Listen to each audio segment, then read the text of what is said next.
Welcome back all. I hope you're all having a very good start to the week. And thank you as ever, everyone, for getting in touch, sharing your thoughts and opinions. The best place to do so, comment section below, and if you have a longer story, maybe with some pictures, you can email hi@tuesdayatdobbs.com.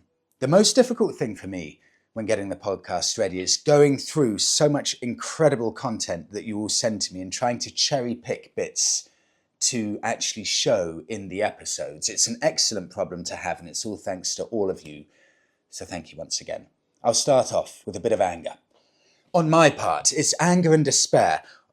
What on earth is going on at BSA Motorcycles? Take a listen from Ian. Freddie, I've been trying to buy a second-hand Kawasaki Z650 RS for some time, but the problem is no dealer seems to want my 2023 Gold Star, even though it's only got 675 miles on the clock.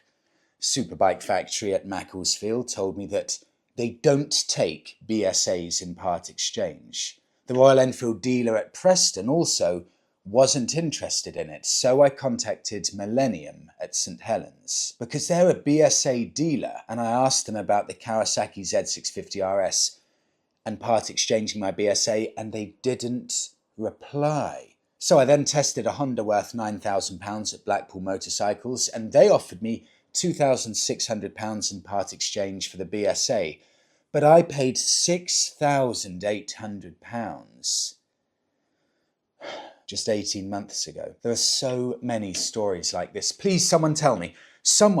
Anyone in the powers that be, anyone who works for a dealership, what is the reason behind this?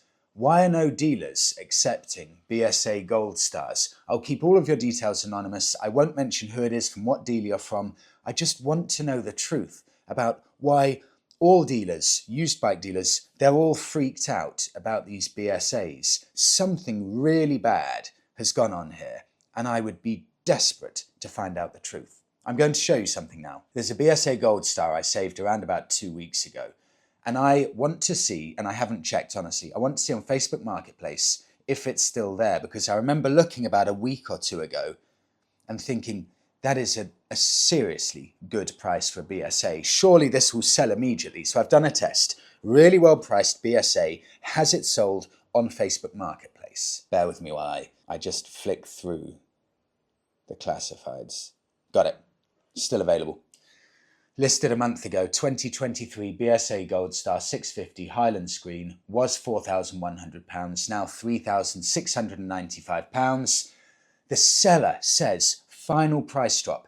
If it doesn't sell, then I'll just keep it this time. 2,000 miles on the clock, no issues, runs like a dream, lovely condition, no finance. Even when you're putting it at a tantalising price for a 1-year-old bike, a good bike, I like these, for £3,700, it's still not selling. What's going on? Moving on to something a bit more cheerful. A week in the Alps. Pictures included. Torben, thank you for sending this over from Germany. A bit of upbeat stuff after that. Freddie, greetings from Germany. My dad and I spent 5 days in the Alps, and I was not sure which bike to bring, because both of my bikes aren't typical rides for longer trips. Kawasaki ZX6R and Royal Enfield Continental GT650.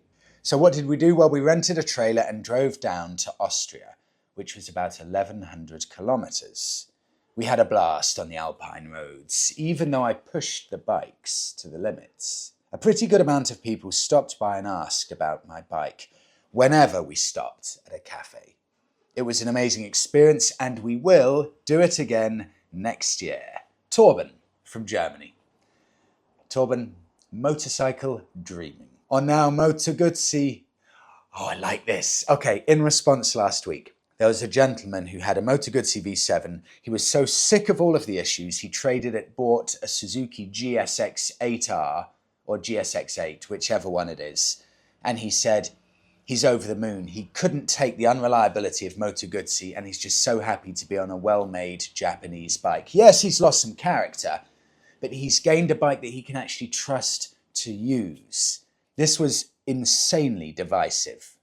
the feedback from his experience. It's very rare to have something where it's almost 50-50 down the line, so I'm calling this segment Moto Guzzi, Predictably Unpredictable.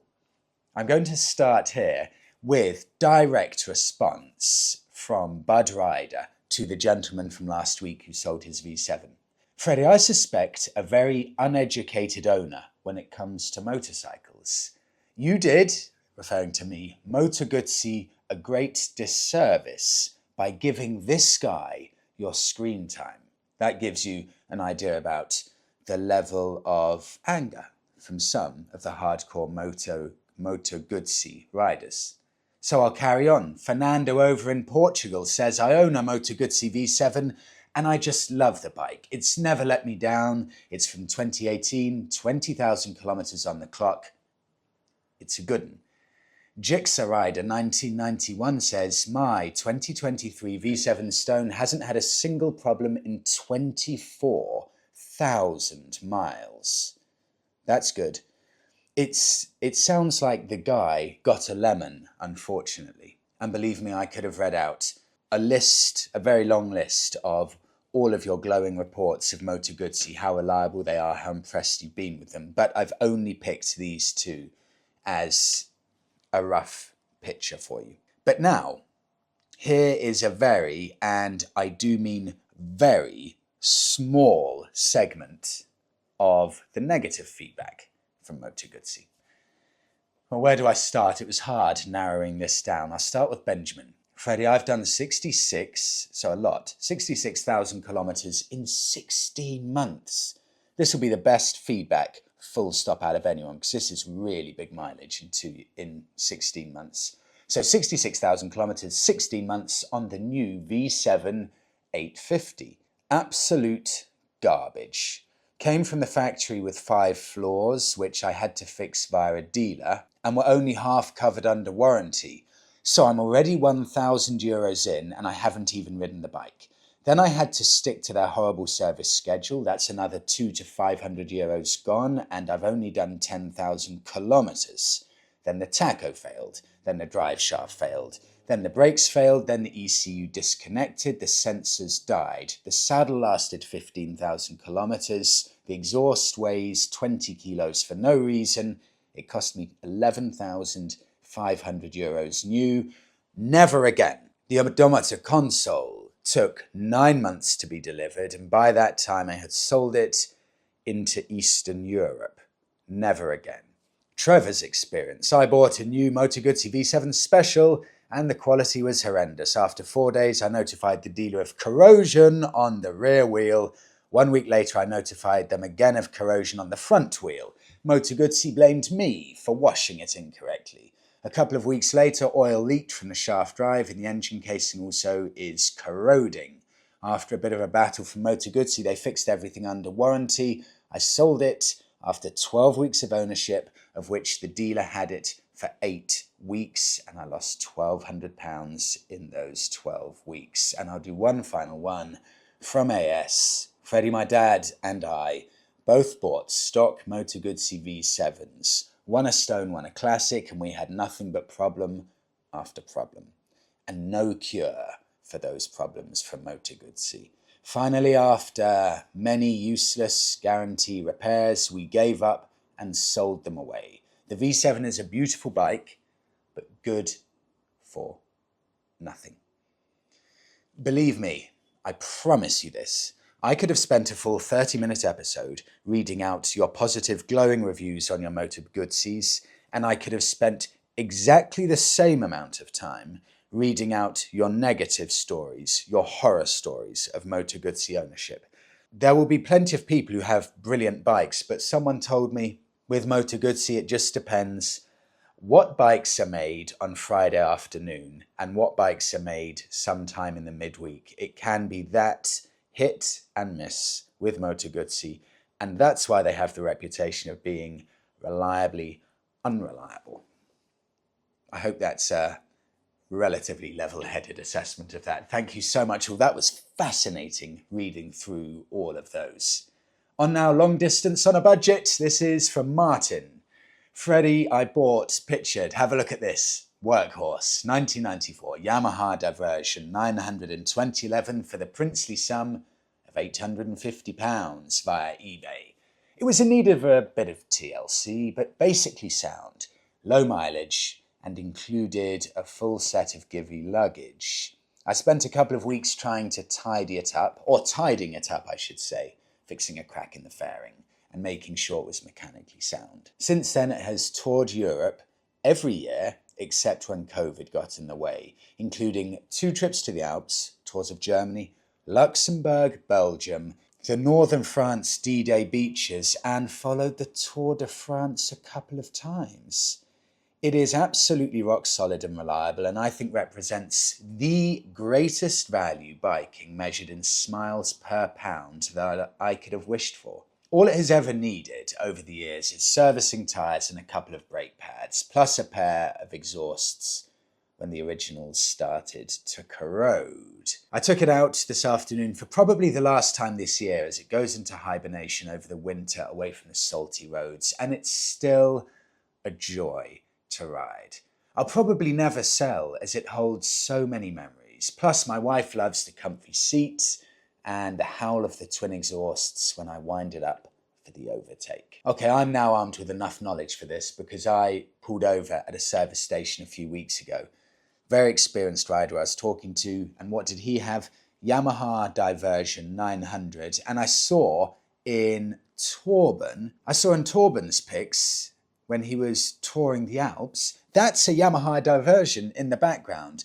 So you all, I'm pushing it there, but you in general really do rate these bikes very, very highly. 1994 to 2004, 90 horsepower, a borderline ridiculously heavy 239 kilos. This is what MCN say about the workhorse, that is the Diversion. First of all, owners rate it 4.3 out of 5 overall. Take a listen to this, I love this description. Introduced 2 years after its little 600cc brother. The bigger Yamaha XJ900 Diversion is a real no-nonsense all-rounder. Okay, so it lacks outstanding performance or any semblance of sexiness. But who cares? For bikers on a budget who ride in the real world, the Yamaha XJ900S Diversion is hard to beat, has a long-standing and respectable heritage too. So if you want the absolute definition of a workhorse, it really doesn't get more workhorse-like than that. And you can pick one up. Well, if you want a project, take a look at this. £900. Good bike, no issues, 12 months MOT. I mean, my personal opinion is, on a lot of these used bikes, people say their used bike market's collapsed. I say people are overvaluing their bikes. £900 for coming up to a 30-year-old bike, 28-year-old bike with no MOT. It's not a great deal, I'm not going to lie. You can pick up one with MOT, £1,250. Although again, I wouldn't say this is great value. It's a 22-year-old bike for over £1,000, but a good solid workhorse. So take a look at them. Highly regarded by their owners. Martin, thank you. DIY now, tubeless tyre conversions. From last week's episode, a lot of people got in touch and they said they've done a DIY conversion on their tubed tyres to make them tubeless. A lot of people say this is a good way to go, but also I had a few people saying this may not be the most sensible option. So in the interest of a balanced argument, let me read out Al Bundy's input. Before anyone goes down the route of making their tyres tubeless, please, block capital, think about the insurance implications. You are making a change to your motorcycle's standard specifications, and if you have an accident, the insurance company finds that you've changed the bike, it could invalidate your insurance. Now on to something very rare. This comes on from the video I did with the Indian chief, where I was talking a bit about Indian motorcycles history, where the brand was sold to an English company in 1950. So from 1950 to 1955, Indian motorcycles were made in England. Then from 1955, Royal Enfield bought Indian motorcycles, and they carried on for a short period making Indian motorcycles in England. These bikes are staggeringly rare to find. So if you find one, if you like rare and quirky and a bit of history, dust off your wallet because it's not going to be cheap, but you can find something very special. And Art over in Massachusetts has found it. Freddie, 1955, Royal Enfield Indian Tomahawk. Remember the name. Hi Freddie, I thought you'd be interested in this bike. It was made for Indian in England by Royal Enfield. It's a bit of a mouthful. This particular model, the Tomahawk, was only made for 1 year.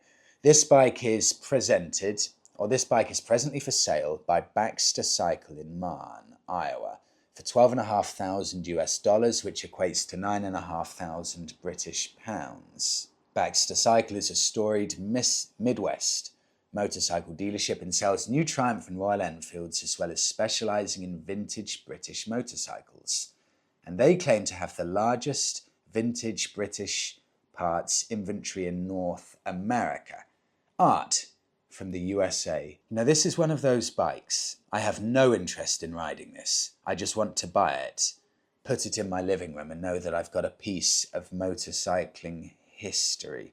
I think that is a really good looking bike and so rare. Imagine that, just 1 year made. I tried looking for these in the UK, nothing at all. This is the only one online, anywhere on the internet, I could actually find for sale, the only Tomahawk. That's how rare they are. Art, thanks for flagging it. To Mark now, back over in the UK, Freddie, the Vogue Rally 300 is said to be better than the Honda CRF 300 Rally. That's the Honda that Itchy Boots toured around Africa on. But the Vogue, the Chinese brand, they're said to have a better bike than that. Or at least it's meant to be better off-road. And it's only, according to Mark, and I've checked, it's true, I can't believe it, £3,799 plus on-road charges. But it's not going to be any more than, what, £4,000 absolute max. This genuinely looks like a perfectly good-looking bike. I would say it's every bit as good-looking as the Honda, just from an aesthetics point of view. £3,800. That compares to Honda's £6,579. So this is £2,800 cheaper than the Honda. That is a phenomenal difference in price. We're not talking a little bit of pocket change here. We're talking about something that is more than capable of swinging your decision-making process with such a huge amount. The Vogue is 158 kilos compared to the 153 kilos of the Honda. The Vogue has 28 horsepower and the Honda has 27 horsepower. So these are really closely matched. MCN rates the Vogue Rally 300 as a 3 out of 5 bike, but the owners rate the Vogue Rally 4.6 out of 5, interestingly. There's one thing I've just noticed though. The seat height on the Vogue is 920 millimeters. This is almost too high here. Let me just check this. The highest seat height I've ever sat on is the Triumph Scrambler 1200 XE. And I remember sitting on it and thinking I actually wouldn't buy this bike because the seat height is too high. Let me see what the seat height is of the Triumph Scrambler. 870. 870 millimeters for the big 1200 Scrambler. And the Vogue is 920. You have to be 6'4" minimum to be able to ride that Vogue. But I do agree it's a really good looking bike, and if you can lower the seat height, making appeal to a wider audience, that is an unbelievably good value bike that, at least on paper, matches up favourably to the Honda. Mark, thank you. Bike of the week now. I will say, and I think this is fair, the Land Rover Defender of the motorcycle world. And I say this because it's a bike that was made up until very recently, and really it's a bike that could have been stopped probably 20 years ago because the technology on it is from such a long time ago, but they just built up such a strong base. They carried on being phenomenal sellers all the way up till the end, and even now they're even more desirable now they've stopped them because people look back nostalgically. What am I talking about? Air-cooled Harley-Davidson Sportster, specifically the 48. This is from Sebastian in Germany. Freddie, I wrote to you earlier this year as I was thinking about switching from a Royal Enfield Super Meteor 650 to an Indian Scout Bobber. To test another type of riding position, I also wanted to try the Indian Scout Rogue, and a nearby Harley-Davidson dealership had one, so I stopped by for a test ride. The test ride was very good, but while the salesman calculated what my Royal Enfield would bring in, I saw the Harley-Davidson Sportster 48. The salesman told me it was fresh in and I could test drive this one too, if I wanted to. And what could I say? I loved this bike. It has character, it shakes, it has a wonderful sound.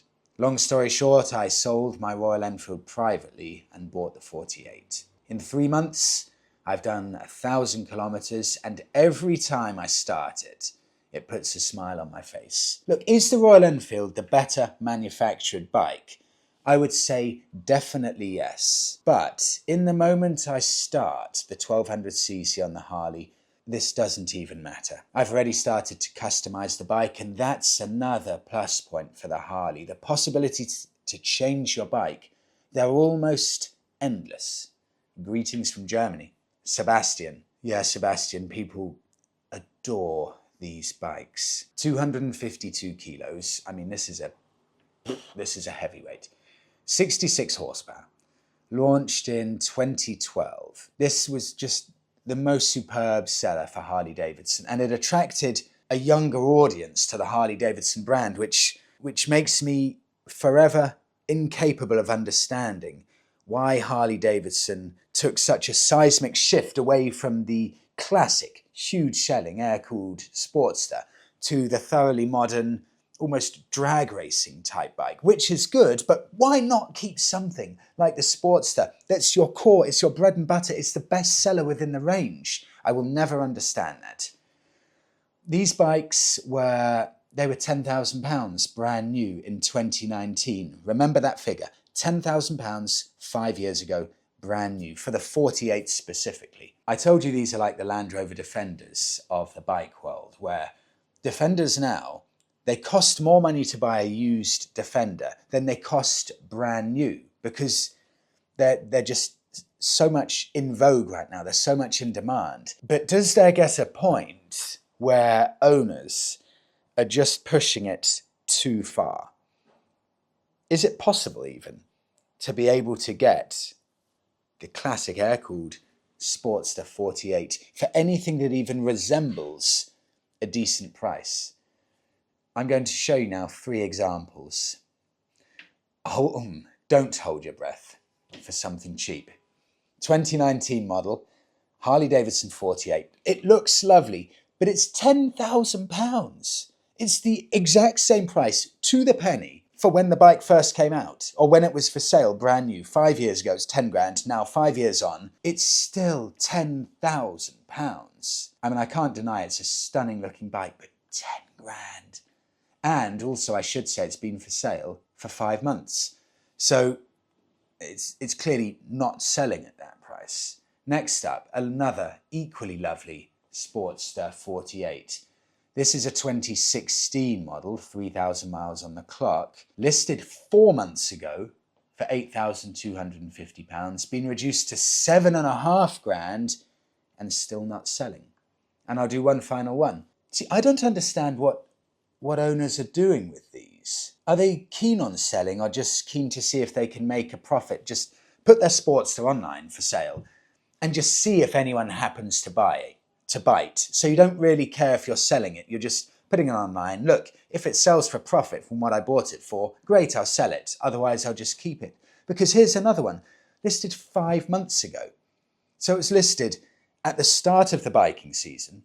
Still no one's bought it. Advertised £9,500. Now it's dropped to under £8,000. 2015 model. Another stunning condition bike with 11,000 miles on the clock. But these bikes are getting left up for sale on Facebook Marketplace for, give or take, half a year. I wonder what the real value of these Sportsters is. There must be a point where you keep lowering the price and you get to that value, but it's clearly not here. So they're bikes hugely desirable now, but it's incredibly difficult to be able to pick one up because it looks like the market hasn't settled to a point where the price is what owners are happy to sell for and what buyers are happy to buy for. We're clearly a huge distance off at the moment. I'll wrap this week's video up with just some food for thought, because after doing a section about the Moto Guzzi sale and replacing it with the Suzuki GSX-8 from last week, a lot of people said, look, yes, Japanese motorbikes will always be the most reliable bikes, but they're soulless. They are devoid of any kind of character. So I will encapsulate a lot of your feelings towards Japanese motorbikes with this from MFM. Japanese reliability along with Japanese boredom. As one wise moto scribe once noted, if the only motorcycles made were Japanese, I'd give up riding and buy a nice Italian sports car. Food for thought. I'll wrap it up there. Thank you so much, everyone, for watching. Have a brilliant week all. See you in the next one.